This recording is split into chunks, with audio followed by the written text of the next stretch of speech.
Salam Pak Putra, saya Kathleen Bale dari kelas 9A. Hari ini saya akan menjelaskan materi bab 1 dan bab 2. Yang pertama, saya akan menjelaskan materi bab 1 tentang ketergantungan antar ruang berdasarkan konsep ekonomi. Materi pertama yang ada di sini adalah tentang kegiatan produksi. Pengertian dari produksi sendiri artinya menghasilkan barang atau jasa atau menambah nilai pada suatu barang. Nah, tujuan adanya kegiatan produksi ini secara umum untuk memenuhi kebutuhan manusia supaya tercapai sebuah kemakmuran. Nah, faktor-faktor terjadinya kegiatan produksi karena pertama faktor alam, yang kedua faktor modal, yang ketiga faktor kewirausahaan, dan yang keempat faktor tenaga kerja. Materi kedua atau materi B tentang kegiatan distribusi. Kegiatan distribusi sendiri adalah kegiatan yang menghubungkan produsen dan konsumen. Jadi kegiatan ini tuh menyalurkan barang dari produsen langsung ke konsumen. Nah, orang yang melakukan kegiatan distribusi ini biasanya disebut dengan distributor. Jadi peran sebuah distributor termasuk penting dalam kegiatan ekonomi karena dengan adanya distributor, maka konsumen bisa mendapatkan kebutuhan-kebutuhannya dengan baik secara merata. Ada juga faktor-faktor pendorong dan penghambat distribusi antar daerah. Faktor pendorongnya karena transportasi yang cukup memadai. Yang kedua, ketersediaan pasokan barang yang mencukupi. Yang ketiga, infrastruktur atau jalan raya yang bisa memadai ataupun membantu kelancaran kegiatan distribusi. Ada pula faktor penghambat distribusi antar daerah. Yang pertama karena kekurangan pasokan barang, yang kedua karena alat transportasi tidak memadai, yang ketiga karena biaya pengangkutannya yang terlalu mahal, yang keempat karena faktor cuaca yang tidak mendukung, yang kelima karena infrastruktur atau jalan raya yang kurang memadai. Kita lanjut ke materi ketiga atau kegiatan konsumsi, materi C. Konsumsi adalah kegiatan menghabiskan suatu barang atau jasa dalam rangka pemenuhan kebutuhan. Orang yang biasa melakukan kegiatan konsumsi disebut dengan konsumen. Nah, berdasarkan habis atau tidaknya suatu benda pada saat dikonsumsi, maka benda konsumsi itu dapat dibedakan menjadi dua. Yang pertama ada benda konsumsi dalam satu kali pemakaian, dan yang kedua benda konsumsi yang bisa dipakai sehari-hari ataupun bisa secara berulang-ulang. Kalau contoh pemakaian dalam satu kali itu seperti obat-obatan, makanan, dan minuman. Lalu untuk yang bisa dipakai secara berulang-ulang itu seperti pakaian, HP, televisi, dan masih banyak lagi. Kita masuk ke materi keempat, materi D tentang harga. Harga sendiri adalah nilai yang dipakai untuk suatu barang atau untuk mengukur dan menilai suatu barang. Lalu ada juga faktor-faktor penyebab perbedaan harga di tiap-tiap daerah. Yang pertama, karena jarak distribusi. Yang kedua, ketersediaan barang. Yang ketiga, perbedaan kebutuhan. Dan yang keempat, tentang persaingan.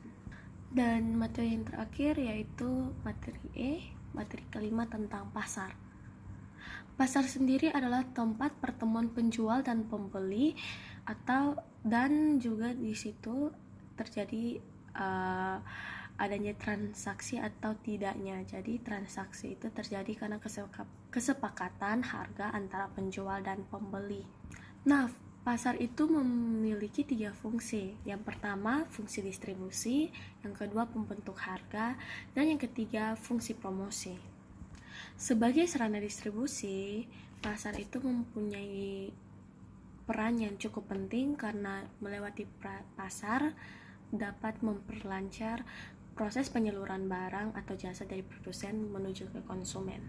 Sebagai sarana pembentuk harga, pasar berfungsi untuk membentuk kesepakatan harga antara penjual dan pembeli. Dan sebagai sarana promosi, pasar berfungsi sebagai tempat memperkenalkan atau menginformasikan barang atau jasa yang disediakan. Nah, jadi kesimpulan yang saya dapat adalah kegiatan ekonomi tidak akan lancar jikalau tidak terlibat hal-hal yang tadi kita sudah bahas. Yang pertama, produksi, distribusi, konsumsi, pasar, dan harga. Lanjut ke materi 2. Materi 2 yaitu pengaruh ketergantungan antar uang terhadap kehidupan bangsa Indonesia. Di dalam bab 2 ini kita akan membahas 4 materi. Yang pertama, materi pengaruh ketergantungan antar uang terhadap migrasi penduduk. Yang kedua, pengaruh ketergantungan antar uang terhadap transportasi. Yang ketiga, pengaruh ketergantungan antar uang terhadap lembaga pendidikan. Dan yang keempat, pengaruh ketergantungan antar uang terhadap lembaga ekonomi.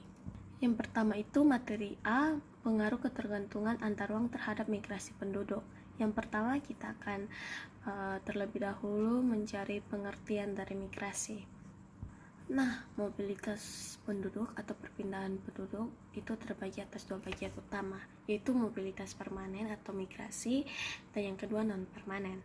Mobilitas penduduk permanen migrasi adalah perpindahan penduduk dari suatu wilayah ke wilayah lain dengan maksud menetap.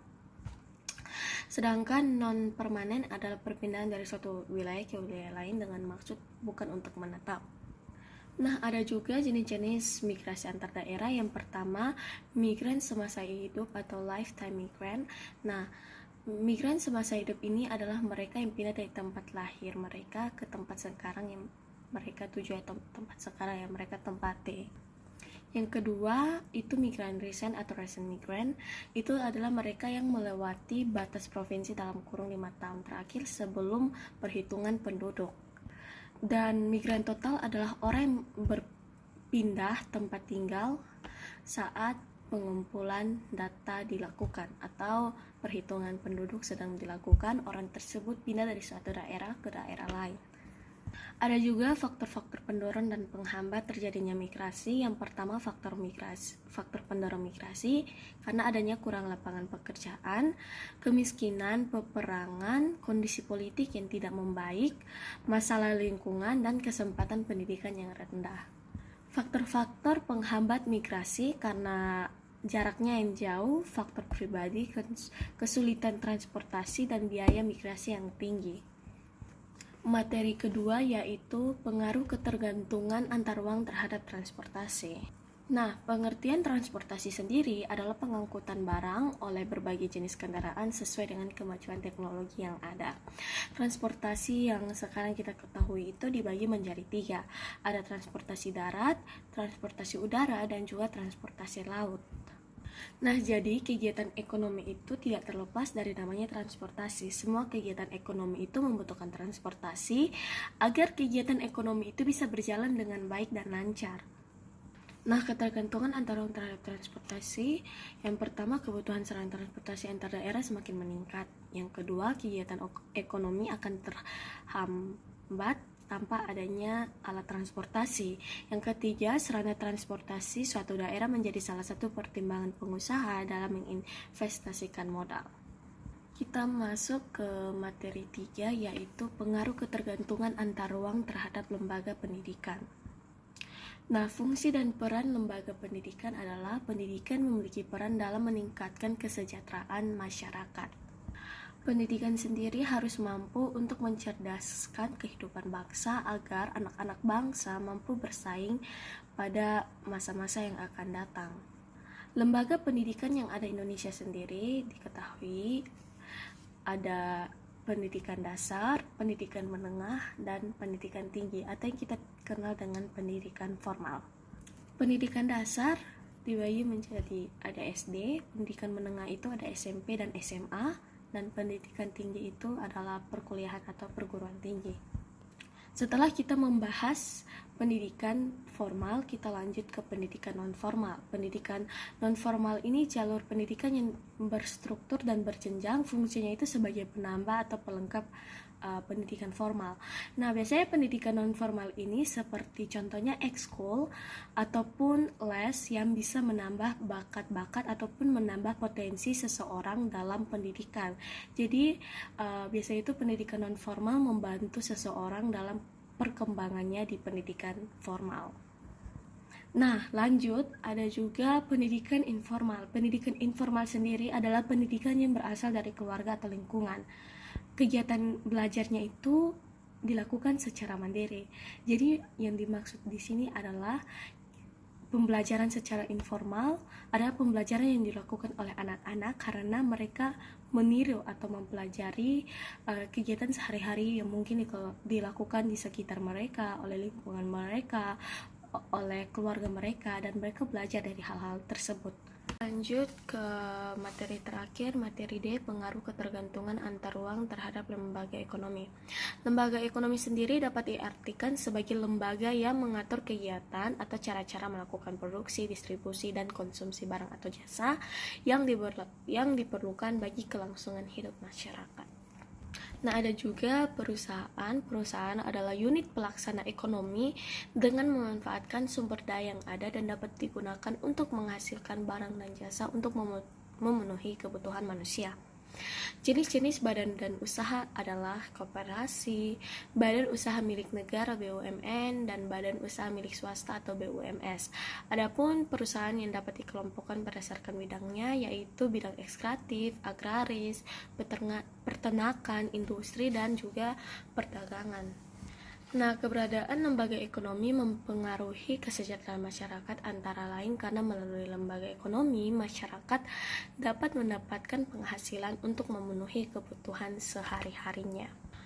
Ada pula proses produksi, distribusi, dan konsumsi dari lembaga ekonomi dapat meningkatkan kegiatan ekonomi di suatu wilayah, negara, antar negara, maupun antar kawasan. Nah, jadi itu adalah pengaruh ketergantungan antar ruang terhadap lembaga ekonomi terhadap kesejahteraan masyarakat.